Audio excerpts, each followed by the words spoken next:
শ্রীকৃষ্ণ, যদি তুমি জানো যে নিয়তিতে কি আছে, তাহলে তাকে বদলে দাও না কেন? মহাদেব আমাকে বলেন যে শ্রীকৃষ্ণ, যদি আপনি এটা জানেন যে সাম্বের নিয়তি এটাই, তাহলে আপনি তাকে বদলানোর চেষ্টা কেন করেন? কেন? কারণ আমি একজন পিতা, আর পিতার কর্তব্য এটাই, তিনি যেন সম্ভাব্য সব চেষ্টা করেন নিজের সন্তানের মঙ্গলের জন্য।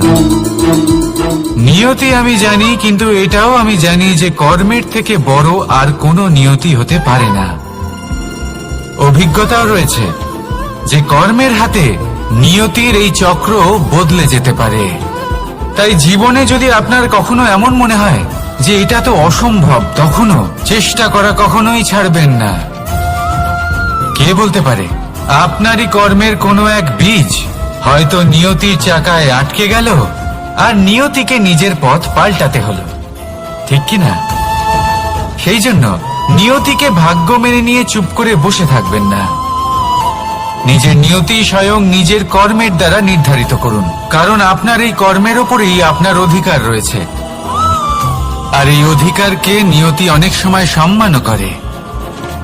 তাহলে আসুন আর আমার সাথে ভালোবেসে বলুন, রাধা রাধা। শক্তি এক অত্যন্ত বিচিত্র বস্তু, বা বলতে পারেন অনুভূতি। পিতা সবসময় চান যেন তিনি তার শক্তি পুত্রকে সঁপে দিতে পারেন, যাতে সে শক্তিশালী হয়, যাতে তার মঙ্গল হয়। তার পুত্র সবসময় চায় যাতে সে পিতার সেই শক্তি লাভ করে, কিন্তু সেই শক্তি লাভ করার জন্য পুত্র হওয়া যথেষ্ট নয়, যোগ্য পাত্র হতে হয়। আসুন আপনাকে সহজে বোঝাই। যদি আপনি সুপাত্র হন আর আপনাকে শক্তি দেওয়া হয়, তাহলে আপনি সেই শক্তির গুরুত্ব বুঝবেন, কোথায় সেই শক্তি প্রয়োগ করা উচিত সেটা বুঝবেন। আর এটা যেহেতু অর্জন করা শক্তি হবে, সেই শক্তির অপব্যবহার হবে না। কিন্তু যদি এই আপনি কুপাত্র হন আর যদি আপনাকে এই শক্তি দেওয়া হয়, তাহলে কি হবে? দেখতে গেলে এই শক্তি আপনি দান হিসেবে পেয়েছেন, তাই না আপনি এই শক্তির গুরুত্ব বুঝবেন, আর না এর প্রয়োগ আপনি জানবেন। তার অপব্যবহার হওয়া সুনিশ্চিত। তাই যদি আপনি কোনো শক্তি অর্জন করতে চান, তাহলে আগে তার যোগ্য হয়ে উঠুন। পুত্র নয়, পাত্র হয়ে উঠুন। আর আমার সাথে ভালোবেসে বলুন, রাধা রাধা। কথায় আছে, প্রত্যেক পুত্র তার পিতার প্রতিচ্ছবি হয়, আর সমস্ত প্রতিচ্ছবি চায় যেন সে তার অস্তিত্ব প্রাপ্ত করতে পারে। পুত্র চায় সে যেন তার পিতার মতো হয়, বা কখনো কখনো তার থেকেও শ্রেষ্ঠ হয়। সেটা কোনো অনুচিত ব্যাপার নয়। অনুচিত তখন হয় যখন পুত্র নিজের পিতার মতো হবার স্বপ্ন পূরণ করতে গিয়ে বা তার থেকেও শ্রেষ্ঠ হওয়ার স্বপ্ন পূরণে অনুচিত পথের আশ্রয় নেয়। কারণ তারপরে সে তার পিতার গুণগুলি আত্মসাৎ করতে চায় না।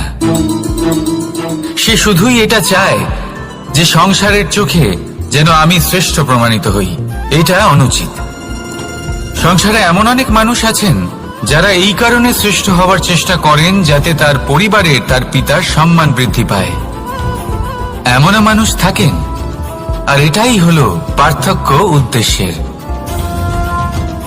মনে রাখবেন, যদি আপনার উদ্দেশ্য শুভ হয় তাহলে পথও শুভ হবে, যদি আপনার উদ্দেশ্য অশুভ হয় তাহলে পথও অশুভ হবে। তাহলে নিজের পিতার মতো হবার চেষ্টা অবশ্যই করুন, তার থেকেও শ্রেষ্ঠ হওয়ার চেষ্টা অবশ্যই করুন, কিন্তু মনে রাখবেন আপনার সংকল্প আর আপনার উদ্দেশ্য এই দুই শুভ হওয়া উচিত। তাহলে আসুন আর আমার সাথে ভালোবেসে বলুন, রাধা রাধা। শক্তি শক্তি অর্জন করা এতটা কঠিন নয় যতটা শক্তি লাভ করার পরে সেই শক্তি সামলানো কঠিন হয়। কারণ যেই মানুষ শক্তি লাভ করে তার মনে গর্ববোধ জন্মায়, জন্মায় অহংকার, জন্মায় জেদ। তাই শক্তি প্রাপ্ত করার সাথে বিনম্র থাকাও অত্যন্ত আবশ্যক। আর এটা আমাদের শেখা উচিত বৃক্ষের থেকে। বৃক্ষ যা আমাদের ফল দেয়, বৃক্ষ যা যত ফল দেয় ততটাই ঝুঁকে যায়। আমরা পাথর মারি ওই বৃক্ষের থেকে ফল প্রাপ্ত করার জন্য, সেই পাথরের মার সহ্য করেও বৃক্ষ আমাদের ফল দেয়। কোনো গর্ববোধ নেই, কোনো অহংকার বোধ নেই, আর সেই জন্য এই বৃক্ষের পুজো করা হয়। এটাই হলো মাহাত্ম্য শক্তির সাথে বিনম্রতার। যদি এই শক্তি সৃজন করে থাকে, সাহায্য করে থাকে, সম্বল হয়ে থাকে, তবেই সেই শক্তি উপযুক্ত। আর নয়তো সেই শক্তি একদিন আপনাকে আসক্ত অবশ্যই করবে। তাহলে শক্তি অবশ্যই অর্জন করুন, কিন্তু তার সাথে সেই শক্তি সামলানোর মতো বিবেকও আপনাকে অবশ্যই জাগ্রত করতে হবে। তাহলে আসুন আমার সাথে ভালোবেসে বলুন, রাধা রাধা। অহংকার অত্যন্ত বলশালী হয়। এই অহংকার মানুষকে কখনো নত হতে দেয় না।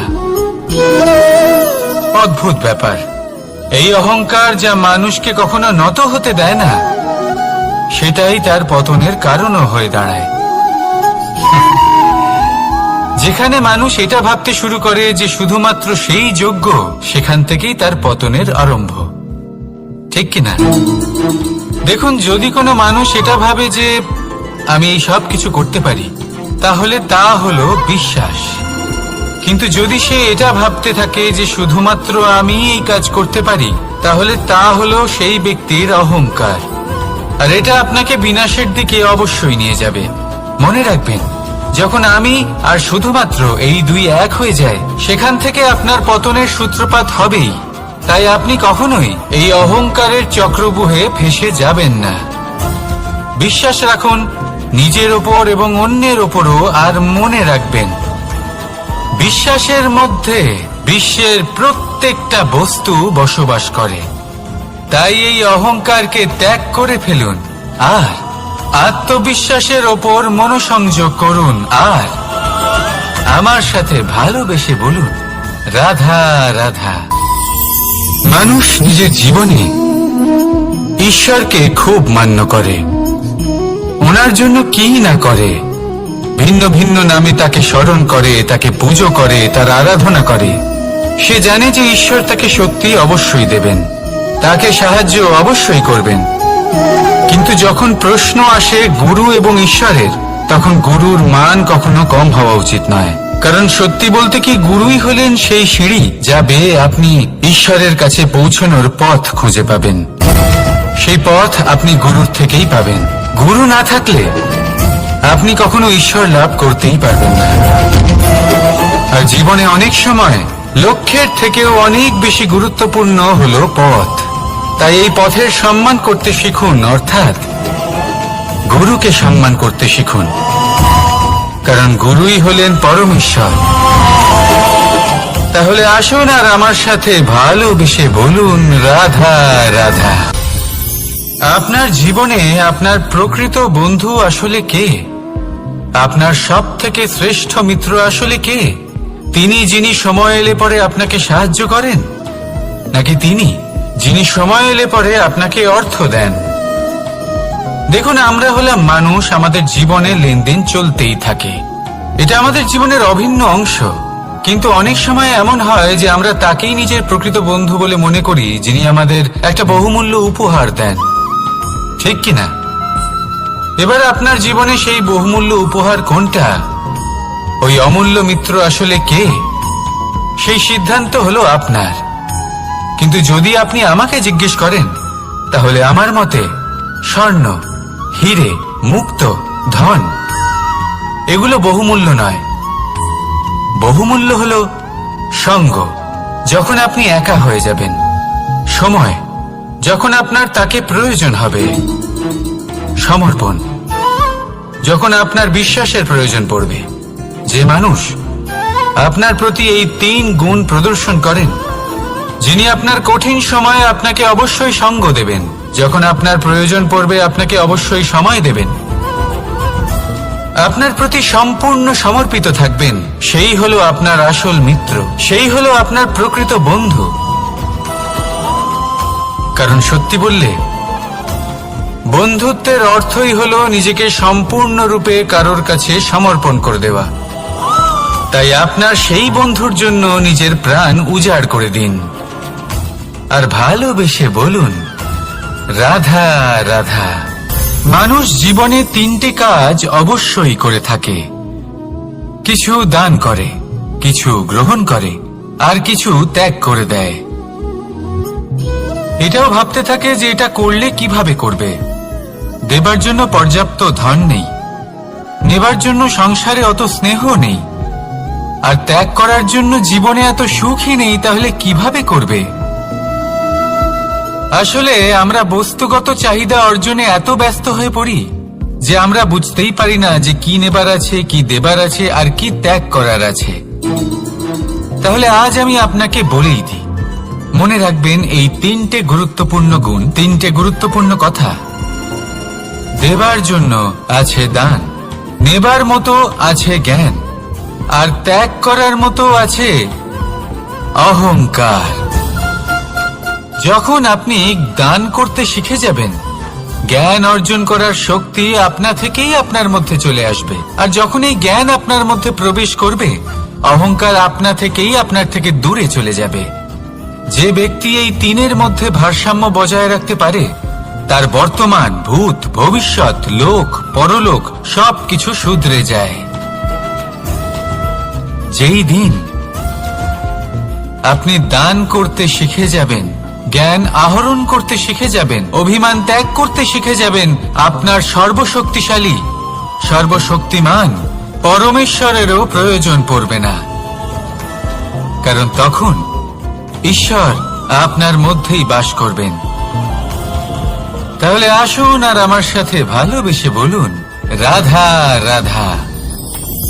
জীবনে অনেক সময় সমস্যা আমাদের চারদিক থেকে ঘিরে ফেলে। এই সমস্যা নানান ধরনের হতে পারে।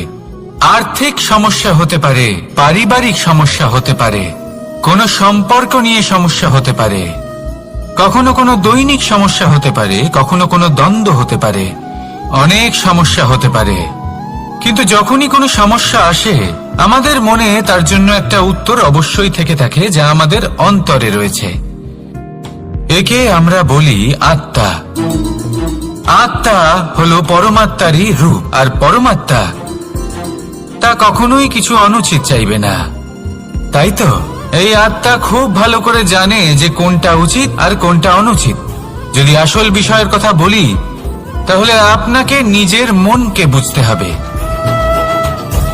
কারণ আত্মা তো পরমাত্মা থেকেই আসে, কিন্তু এই মন মানুষ জন্ম থেকেই প্রাপ্ত করে, যার বিকাশ হয় এই সংসারকে দেখে। যেদিন আপনার এই মন আর আপনার এই আত্মা, এই দুই এক হয়ে যাবে, আত্মসাৎ হয়ে যাবে, সেদিন আপনার জীবনে না কোনো সমস্যা থাকবে, না কোনো ঝঞ্ঝাট থাকবে, না কোনো সংকট থাকবে। কারণ আপনার কাছে সেই সমস্ত সমস্যার, সমস্ত বিপদের সমাধান থাকবে, আর তাও আপনারই অন্তরে। তাহলে আসুন আর আমার সাথে ভালোবেসে বলুন, রাধা রাধা। ভক্তি আর শক্তি, এই দুইয়ের মধ্যে সম্পর্ক অত্যন্ত সরল। মানুষ ভক্তি করেন যাতে তিনি শক্তি লাভ করতে পারেন, আর শক্তি লাভ করার পরে ভক্তি ভাব ভুলে যান, আর শক্তির প্রতি আসক্তিতে মত্ত হয়ে যান, আর সেখান থেকেই তার বিনাশ শুরু হয়। কেন? কারণ ভক্তির দ্বারা প্রাপ্ত শক্তি অন্য কারোর হিতের জন্য ব্যবহার করতে হয়, অন্য কারোর মঙ্গল করার জন্য ব্যবহার করতে হয়, কারোর বিনাশের জন্য নয়। এবার যদি আমি আপনাদের একটা উদাহরণ দিয়ে বোঝাই, তাহলে কোদাল দিয়ে আমরা মাটি কোপাতে পারি, একটা গর্ত খুঁড়তে পারি, যাতে একটা নতুন বৃক্ষ জন্ম নিতে পারে। একটা বৃক্ষ যা অন্য জীবকে ফল প্রদান করবে, যাত্রীদের ছায়া প্রদান করবে। কিন্তু এই কোদালের ব্যবহার যদি আমরা অন্য কারোর ক্ষতি করার জন্য করি, তাহলে ক্ষতি শুধুমাত্র আমাদেরই হবে। তাই জীবনে যদি আপনি কোনো শক্তি লাভ করেন, হয়তো ভক্তির দ্বারা বা অন্য যেখান থেকেই হোক, তার সদ্ব্যবহার করতে শিখুন, নয়তো এই প্রাপ্ত শক্তি আপনার পতনের কারণ হয়ে দাঁড়াবে। তাহলে আসুন আমার সাথে ভালোবেসে বলুন, রাধা রাধা। বরদান, অত্যন্ত বিচিত্র এক বিষয়। কিন্তু দেখতে গেলে এই বরদান কি না করতে পারে। এক দরিদ্রকে রাজা বানিয়ে দিতে পারে, একজন দুর্বলকে এই সংসারের সব থেকে শক্তিশালী ব্যক্তি বানিয়ে দিতে পারে। কিন্তু আমরা ভুলে যাই এক অত্যন্ত গুরুত্বপূর্ণ কথা। বরদান এই শব্দের শেষে দান লুকিয়ে রয়েছে। এই দান কথাটা অত্যন্ত গুরুত্বপূর্ণ। আমাদের মনে রাখা উচিত এই বরদান আমরা দানে পেয়েছি, আর তাই তার সম্মান করা উচিত, কখনোই অহংকার করা নয়। আর যে ব্যক্তি বরদান পেয়ে অহংকার করেন তার যা ক্ষতি হয় তা হলো এই বরদান তার থেকে কেড়ে নেওয়া হয়।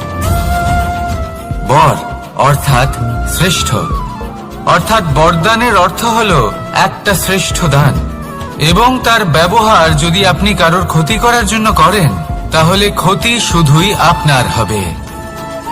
তাহলে এই বরদানের সম্মান করুন, উচিত পথে চলুন, আর উচিত উদ্দেশ্য নিয়ে এর ব্যবহার করুন। সবকিছু ভালোই হবে। তাহলে আসুন আর আমার সাথে ভালোবেসে বলুন, রাধা রাধা। পিতা আর পুত্রের সম্পর্ক অত্যন্ত মধুর হয়ে থাকে। পিতা স্বপ্ন দেখেন, তাকে পূর্ণ করার সকল সম্ভাব্য চেষ্টা করেন, কিন্তু তাও অনেক সময় ওনার স্বপ্ন অপূর্ণ থেকে যায়। তখন পিতা ভাবেন যে স্বপ্ন উনি পূর্ণ করতে পারেননি ওনার সন্তান তা অবশ্যই পূরণ করবে। যে স্থানে উনি কখনো পৌঁছতে পারেননি সেই স্থানে ওনার পুত্র অবশ্যই পৌঁছবে। পিতা নিজের সন্তানের ভবিষ্যৎ নিয়ে সেই স্বপ্ন দেখেন, আর যখন সেই সন্তান সামনে এগোতে থাকে তখন তার দুঃখ হয় না, বরং গর্ব হয়। ওনার ভালো লাগে এটা দেখে যে ওনার সন্তান অনেক উন্নতি করছে। কিন্তু যখন সন্তান নিজের অভিভাবকের শক্তি দেখে, তার যশ দেখে হিংসা করতে থাকে, সমস্যা সেইখানেই শুরু হয়। সেই জন্য সকল সন্তানকে এটা মনে রাখতে হবে, দেখুন, পুত্র হবার সুবাদে, এক সন্তান হবার সুবাদে এটা হলো আপনার অধিকার যে আপনি আপনার পিতার থেকে বেশি উন্নতি করবেন। আপনার পিতাও এটাই চান, কিন্তু সুস্থভাবে এটা করুন। একটা রেখা টেনে নিন যাতে আপনি তাতে এগোতে পারেন আর আপনার পিতার তাতে গর্ববোধ হয়, আর সেই বিষয়ে দুঃখ না হয় যে আমার সন্তান আমাকেই ছোট করার চেষ্টা করছে। ইতিহাস সাক্ষী রয়েছে, যে মানুষ অন্য কাউকে ছোট করার চেষ্টা করেছেন সেই মানুষই ছোট হয়ে গেছেন।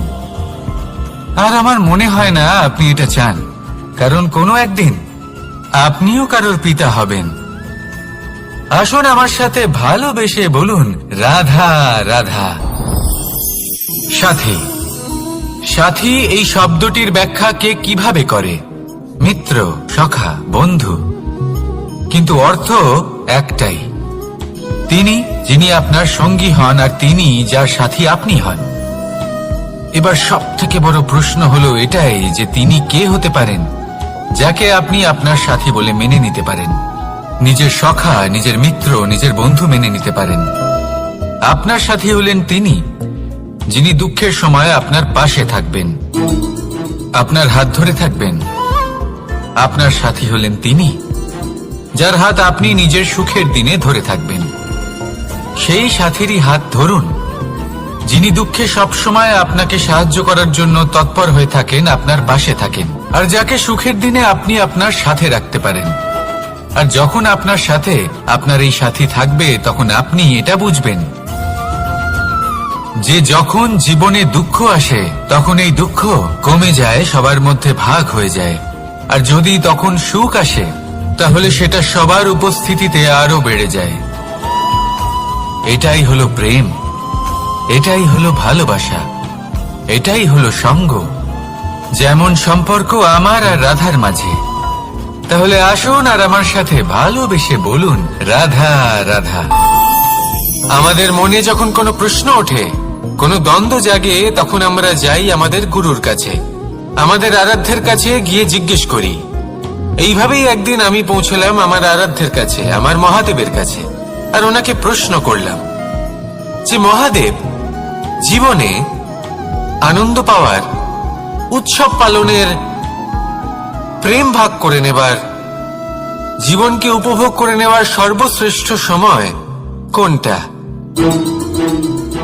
মহাদেব হাসলেন আর উনি বললেন, জীবনে উৎসব পালনের সবথেকে শ্রেষ্ঠ দিন হল মৃত্যুর ঠিক আগের দিনটা। প্রেম ভাগ করে নেওয়ার সবথেকে শ্রেষ্ঠ মুহূর্ত হল মৃত্যুর ঠিক আগের মুহূর্ত। জীবনকে উপভোগ করে নেওয়ার সর্বশ্রেষ্ঠ প্রহর হল মৃত্যুর এক প্রহর পূর্বে। তখন আমি চমকে গেলাম। আমি বললাম, কিন্তু মহাদেব, মৃত্যু তো অনিশ্চিত, আমরা জানিও না কবে আমাদের মৃত্যু হবে। মহাদেব আবার হাসলেন। উনি বললেন যে যদি আমরা এভাবে জীবন কাটাই যে আমরা জীবনের প্রত্যেক দিন, প্রত্যেক মুহূর্ত, প্রত্যেক প্রহর শেষ বলে মনে করি, তাহলে আমাদের সমস্ত জীবন আনন্দের সাথেই অতিবাহিত হবে। কি বলেন? তাহলে আপনিও এই কথা মনে রাখুন আর আমার সাথে ভালোবেসে বলুন, রাধা রাধা। জীবনে অগ্রসর হওয়ার জন্য আমাদের কাকে প্রয়োজন হয়? মাতা পিতা, বন্ধু, প্রেম, সাহায্য, অর্থ, পরিশ্রম, আশা। ভিন্ন ভিন্ন মানুষ ভিন্ন ভিন্ন বিকল্প চয়ন করে। যদি আমি আপনাকে বলি, তাহলে জয় আর পরাজয়ের মন্ত্র দুটো শব্দের উপর নির্ভর করে, মেনে নেওয়া আর দৃঢ় হওয়া। যদি মেনে নেন তাহলে হেরে যাবেন, যদি দৃঢ় হন তাহলে নিশ্চিত রূপে জয়ী হবেন। যদি কখনো আপনি ক্লান্ত হয়ে ওঠেন, আপনি দুঃখী হন, পুরোপুরি ভেঙে পড়েছেন, তখন মেনে নেবেন না যে আপনি ভেঙে পড়েছেন, নয়তো হেরে যাবেন। তখন উল্টে স্থির করবেন যে যাই হয়ে যাক না কেন, আমি জয়ী হবই। আর আপনি দেখবেন যে জয় নিশ্চিত রূপে আপনার কাছেই আসবে। তাহলে এই কথা মনে রাখবেন আর আমার সাথে ভালোবেসে বলবেন, রাধা রাধা। সময়, জীবন, কাল। দেখতে গেলে এই তিনটি শব্দ একটি শব্দেরই সমার্থক শব্দ মনে হয়, কিন্তু এই শব্দগুলির অর্থ কি সমান? কখনোই নয়। হ্যাঁ, এই সময় চলতে থাকে, জীবন চলতে থাকে, কালচক্র চলতে থাকে। এই সময় কেটে যায়, কিন্তু এই জীবন, একে যাপন করতে হয়। কি বলেন? এই জীবনে কিছু করুন বা কিছু না করুন, জীবন এমনি কেটে যাবে, আপনি জানতেও পারবেন না। কিন্তু সেটা আমাদের উদ্দেশ্য নয়, একে যাপন করতে হবে। এই জীবনে প্রেরণা পেতে শিখুন, প্রেরণা দিতে শিখুন, আহ্বান গ্রহণ করতে শিখুন, আহ্বান জানাতে শিখুন, মহান কাজ করতে শিখুন, ধন্যাত্মক বোধ জাগিয়ে তুলুন। জীবন অতিবাহিত করার অর্থ কি তা আপনি শিখে যাবেন। কারণ সময় কেটে যায়, সমস্ত যুগ কেটে যায়, কিন্তু জীবনের রীতি জীবন কাটিয়ে দেওয়া নয়, জীবন যাপন করা। এই জীবন সম্পূর্ণরূপে অনুভব করতে হবে, নতুন পথ বানাতে হবে। এবারে যদি এই জীবন বাঁচার সময় একবার ভেবে দেখুন, যদি মনে প্রেম থাকে, সদ্ভাবনা থাকে, তাহলে কি হবে? এই জীবনকে বাঁচার অনুভূতিটাই অন্যরকম হয়ে যাবে, একটা আনন্দময় অনুভূতি লাভ করবেন। তাহলে এটাই করুন আর আমার সাথে ভালোবেসে বলুন, রাধা রাধা। আপনি কি কখনো কোনো জলের ধারা দেখেছেন? তার সামনে যতই মাটি থাকুক না কেন, যতই কাদা থাকুক না কেন, যখন এই জলের ধারা বইতে আরম্ভ করে দেয়, তখন এই কাদাকে নিজেই ধুয়ে নিয়ে যায়। ওই কাদাকে ধুয়ে দেয় এবং নিজের পথ নিজেই তৈরি করে নেয়। তাহলে আপনিও এরকম জলের মতো হয়ে উঠুন। যদি হয়ে উঠতে পারেন, তাহলে নিজের মনের, নিজের ভাবনার, নিজের জীবনের যত অনাবশ্যক তত্ত্ব আছে, অনুপযোগী অংশ রয়েছে, অর্থাৎ অপরিষ্কার অংশ রয়েছে, তা নিজে থেকেই নির্মল হয়ে উঠবে। আর যেরকম জলের ধারা কখনো থেমে থাকে না, সব সময় বয়ে চলে, সেইভাবে আপনিও কখনোই থামবেন না, সবসময় বয়ে চলুন, এগোতে থাকুন।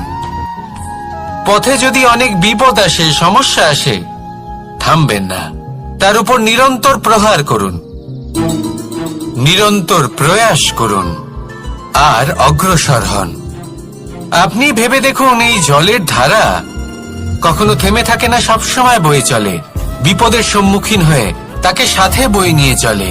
সেই জন্য জলের ধারা, প্রবাহমান এই ধারা, এর থেকে কখনো দুর্গন্ধ আসে না, এতে কখনো ময়লা জমতে পারে না, বরং পালিত হয় সুন্দর প্রাণবন্ত জীবজন্তু, যেমন সুন্দর ছোট মাছ। তাই আপনিও এটাই করুন, কখনো থামবেন না, শুধু চলতে থাকুন, জলের ধারার মতো বইতে থাকুন। আপনি আপনার লক্ষ্য অবশ্যই খুঁজে পাবেন, আর তার সাথে নিজের অন্তরের যে মালিন্য রয়েছে তা আপনি নিজেই নিজের থেকে দূরে করে দেবেন। তাহলে আসুন আর আমার সাথে ভালোবেসে বলুন, রাধা রাধা। এবার অনেক সময় মানুষের মনে এরকম প্রশ্ন আসে যে এই সংসারে সব থেকে বড় বিপদ কি? কেউ বলে ধর্ম সংকট, আবার কেউ বলে প্রাণের উপর আসা সংকট। প্রত্যেক মানুষের জীবনে বিভিন্ন সংকট আসে, আর এই সমস্ত সংকট অত্যন্ত বিচিত্র হতে পারে। এই সমস্ত সংসার হলো সংকট দ্বারা পরিপূর্ণ। ঠিক আছে, আপনাকে একটা উদাহরণ দিই। একজন ধনী ব্যক্তি, এবার ওনার জীবনে সংকট কি হতে পারে? সংকট এটাই যে কেউ তার সম্পত্তি চুরি না করে নেয়, আমরা বুঝতে পারছি। এবার একজন চোর, তার জীবনে সংকট কি হতে পারে? যে চুরি করার সময় সে যদি তার একটা কাশি চাপতে না পারে, তাহলে সে ধরা পড়ে যেতে পারে, ঠিক কিনা? আবার অনেক সময় এমনও হয় যে যার জন্য আমি সংকট, সেও আমার কাছে সংকট। যেমন এই পরিস্থিতিতে দেখুন, সংকট হলো সংকট, এ তো জীবনে থাকবে, কিন্তু এর সম্মুখীন কিভাবে হওয়া যায়? খুব সরল, সব এটার উপর নির্ভর করে, মনের উপর। এই মনকে নিয়ন্ত্রণ করলে সব ঠিক থাকবে। এবার যদি ধনী ব্যক্তি মনকে নিয়ন্ত্রণ করে ফেলেন, নিজের অর্থের ব্যবহার শুভ কাজের জন্য, সমাজের সেবার জন্য বিকাশ করতে করেন, ওই অর্থকে একত্রিত করে না রাখেন, তাহলে চুরির সমস্যা, এই সংকট সেখানেই কেটে যাবে। এবার যদি কথা বলি সেই চোরের, তাহলে চোর যদি নিজের মনকে সংযত করে নেয়, যদি নিজের কর্মকে নিয়ন্ত্রণ করতে পারে, তাহলে এমন কোনো স্বর নেই, এমন কোনো স্বর নেই যা ওকে ধরা পড়তে বাধ্য করবে। সেই জন্য জীবনে সংকট যতই আসুক, যত বড়ই সংকট আসুক না কেন, কবচ হলো একটাই, আর এই কবচের নাম হলো আত্মনিয়ন্ত্রণ। নিজের মনকে নিয়ন্ত্রণে রাখতে শিখুন। এটা নিজের জীবনে প্রয়োগ করে তো দেখুন। যদি আপনি করতে পারেন, তবে আপনি দেখবেন যে সংকট তো জীবনে আসা যাওয়া করে, কিন্তু সেই সংকটগুলির সম্মুখীন আপনি এইভাবে করতে পারবেন। তাহলে সেটাই করুন, আর আমার সাথে ভালোবেসে বলুন, রাধা রাধা। এই দড়িটা দেখুন, ছোট ছোট রেশম দ্বারা তৈরি, এটা সরু সুতো দ্বারা তৈরি হয়েছে এটা, আর এ অত্যন্ত কোমলও বটে। আর আপনি চাইলে এটা সোজাও করে দিতে পারেন, আর চাইলে এটা বেঁকিয়েও দিতে পারেন, আর যদি চান তাহলে এটা গোল গোল করে বেঁধে কোথাও রেখেও দিতে পারেন।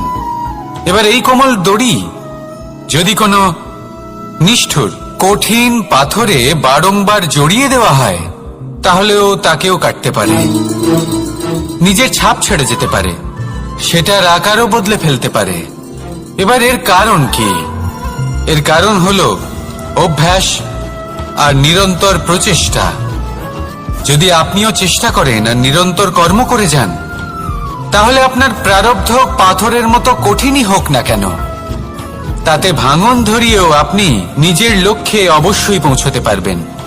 একটা গুরুত্বপূর্ণ কথা মনে রাখবেন, সুকর্মের অভ্যাস আর নিরন্তর প্রয়াস, এই হলো সাফল্যের মন্ত্র। তাহলে জীবনে এই মন্ত্র আনুন, আর আমার সাথে ভালোবেসে বলুন, রাধা রাধা। বসন্ত ঋতু, এই সময় মন আনন্দে ভরে থাকে, এমন মনে হয় যেন আমরা আকাশে বিচরণ করতে চলে যাই, কিন্তু সেটা তো সম্ভব নয়। সেই জন্য হয়তো আমরা ঘুড়ি ওড়াই, এই ঘুড়িকে নিজেদের প্রতিরূপ মনে করে। এবার অনেক মানুষ আছেন যারা ঘুড়ি ওড়ান, কিন্তু এই কর্মের সারমর্ম কি সেটা কজন বুঝতে পারেন? আপনি এটা মনে করুন যে আপনি হলেন সেই ঘুড়ি, আর এই সুতো যিনি ধরে রয়েছেন তিনি হলেন পরমাত্মা। আর এই সুতো যেখান থেকে শুরু হয় সেই লাটাই হলো আমাদের কর্মচক্র। এবার আপনি নিজেই অনুমান করুন যে এই উড়ান কার ওপর নির্ভরশীল, পরমাত্মার ওপর আর আপনার কর্মের ওপর। যদি পরমাত্মা আপনার হাত ধরে থাকেন, আপনার সাথে থাকেন, যদি আপনি শুভ কর্ম করতে থাকেন, আপনি এই আকাশে উড়তে থাকবেন। কিন্তু কোথাও যদি পরমাত্মার সাথে এই বন্ধন ছিন্ন হয়, আপনার কর্মচক্র খারাপ হয়ে যায় বা থেমে যায়, তাহলে আপনার এই ঘুড়ি কেটে যাবে আর দূরে কোনো গাছের ডালে গিয়ে আটকে যাবে। তাই শুধুমাত্র ঘুড়ি ওড়াবেন না, তার থেকে শিখুন, পরমাত্মার সাহচর্যে থাকুন, সবসময় শুভ কর্ম করতে থাকুন আর সবসময় এই আকাশে উড়তে থাকুন। আসুন আর আমার সাথে ভালোবেসে বলুন, রাধা রাধা। জীবনে লক্ষ্য লাভ কি করে করতে হয়? কেউ বলবে বন্ধুদের সাহায্যে, কেউ বলবে প্রেমের সাহায্যে, কেউ বলবে নিরন্তর চেষ্টা করলে, কেউ বলবেন পরিশ্রম করলে, কেউ বলবেন ঈশ্বরের আশীর্বাদে, ইত্যাদি ইত্যাদি। আমি আপনাকে বুঝিয়ে বলি, এই যেমন ত্রিলোক আছে, অর্থাৎ 3 লোক আছে, যাকে সঞ্চালন করে ত্রিদেব বা 3 জন দেবতা, সেইভাবে নিজের লক্ষ্যে পৌঁছানোর জন্য 3টি ভাবের প্রয়োজন পড়ে। প্রথম ভাব হলো স্বপ্ন দেখা। আপনি যদি স্বপ্ন দেখতে শুরু না করেন তাহলে সেখানে পৌঁছতেই পারবেন না। তারপর আপনাকে দৃঢ় সংকল্প নিয়ে সেই পথ যেমনই হোক তাতে চলতে হবে। এ হলো দ্বিতীয় ভাব, দৃঢ় সংকল্প। আর তৃতীয় ভাব হলো সেই লক্ষ্যের যাত্রা পূর্ণ করার জন্য প্রতিবদ্ধ হওয়া। তাই যদি আপনি স্বপ্ন দেখতে পারেন, দৃঢ় সংকল্প দ্বারা পথ যতই কঠিন হোক না কেন তাতে চলতে পারেন, আর সেই লক্ষ্য লাভের যাত্রা পূর্ণ করার জন্য প্রতিবদ্ধ হতে পারেন, তাহলে আপনি নিশ্চিত রূপে আপনার লক্ষ্য লাভ করতে পারবেন। তাই আপনি এটাই করুন আর আমার সাথে ভালোবেসে বলুন, রাধা রাধা। কথায় আছে যে জীবনে কিছু শুরু করার আগে স্বপ্ন দেখা অত্যন্ত গুরুত্বপূর্ণ, আর এটা 100% সত্যিও। কিন্তু কিছু মানুষ স্বপ্ন দেখা শুরু না হয় করে দেন, কিন্তু তারপর থামেনি না, স্বপ্ন দেখতেই থাকেন, তারা ভাবতেই থাকেন, কর্ম করেন না। এমন সময় আপনাকে নিজেকে জাগিয়ে তুলতে হবে, নিজেকে বলতে হবে যে এবার উঠে কর্ম করার সময় এসে গেছে। কারণ আপনারা যদি অত্যাধিক বিচার করতে থাকেন, স্বপ্ন দেখতে থাকেন, তাহলে উঠে কিছুই করতে পারবেন না। আপনি শুধু একটা কাজ করুন, উঠে কর্ম করা আরম্ভ করে দিন। তারপর ভেবেচিন্তে ধীরে ধীরে নিজের কর্মকে দিশাও দিন আর তাকে উচিত গতিও দিন। কারণ এটাই হলো সাফল্যের মূল মন্ত্র। না শুধু কর্ম করুন না ভাবনা চিন্তা করে, আর না শুধু ভাবুন কর্ম না করে। সাফল্যের মূল মন্ত্র হলো এর ভারসাম্যে। তাহলে এটাই করুন, সাফল্যকে লাভ করুন আর আমার সাথে ভালোবেসে বলুন, রাধা রাধা।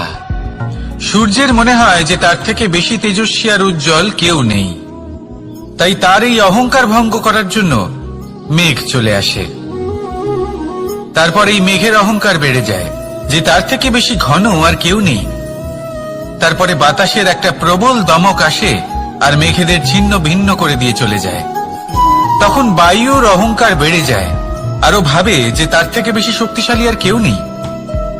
এই দমকা বাতাস যখন বিশাল এক পর্বতের সাথে ধাক্কা খায়, তখন সেই বাতাসের অহংকারও চূর্ণ বিচূর্ণ হয়ে যায়। তারপরে পর্বত ভাবে যে তার থেকে বেশি ধীর আর শক্তিশালী আর কেউ নেই। তখন পৃথিবীতে ভূমিকম্প হয় আর সেই বিশাল পর্বত চূর্ণ বিচূর্ণ হয়ে যায়, তারও অহংকার ভেঙে যায়। এবার ধরিত্রীর অহংকার হতে থাকে।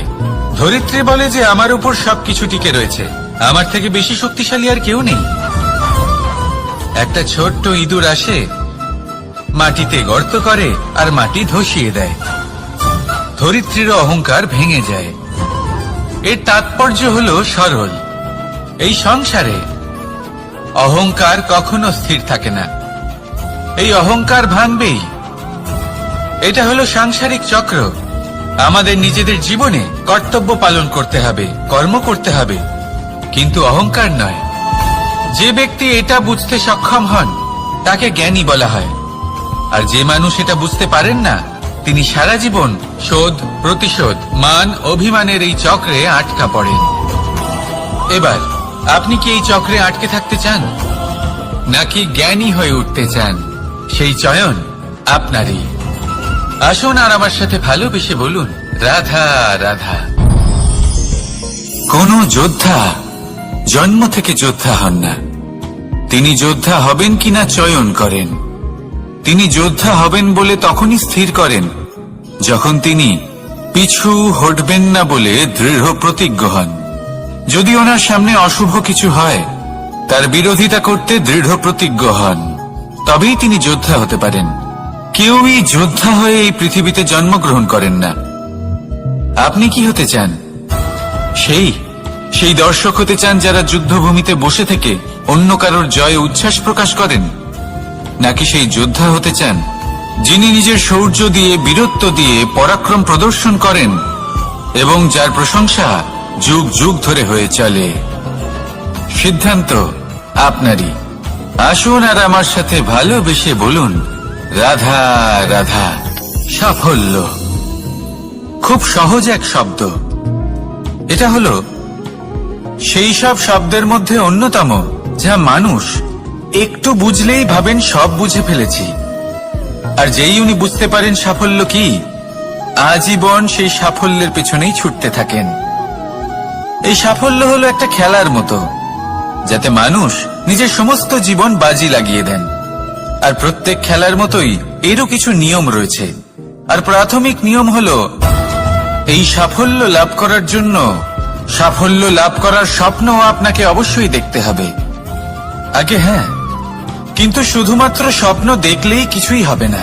স্বপ্ন দেখুন, তারপরে আপনার নিজের নিদ্রাকে ভঙ্গ করতে হবে, দিনরাত পরিশ্রম করতে হবে, দিনরাত চেষ্টা করতে হবে, তবেই এই সাফল্য আপনার কাছে আসবে আর আপনার পদানত হবে। তাহলে স্বপ্ন দেখুন আর পরিশ্রম করে তাকে সার্থক করুন। যদি এটা করেন তবেই সাফল্য সহজেই আপনার কাছে আসবে।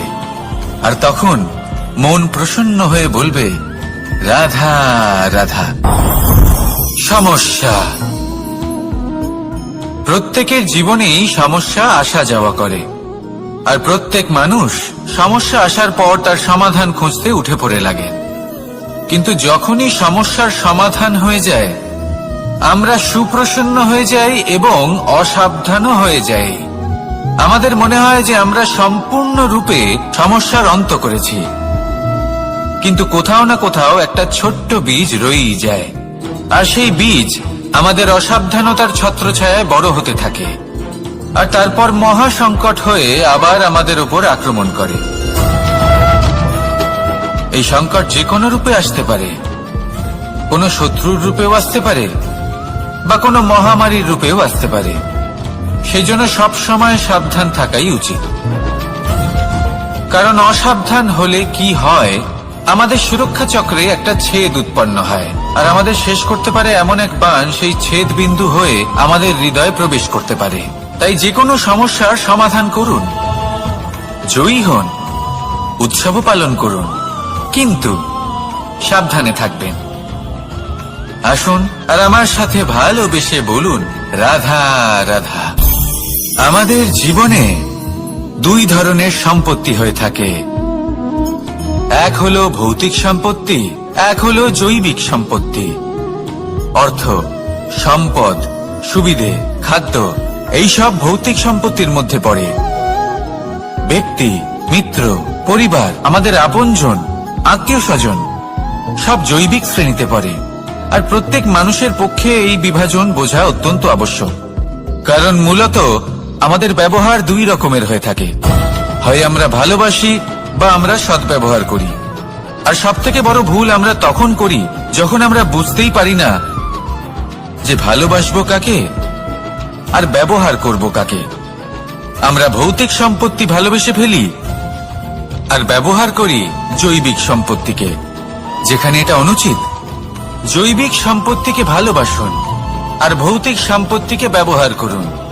যেদিন আপনার মধ্যে এই বোধ জাগ্রত হবে যে কাকে ভালোবাসবেন আর কাকে ব্যবহার করবেন, সেই দিন আপনার জীবনে শুধুই শান্তি বিরাজমান হবে। আর তখন এই মন প্রসন্ন হয়ে বলবে, রাধা রাধা।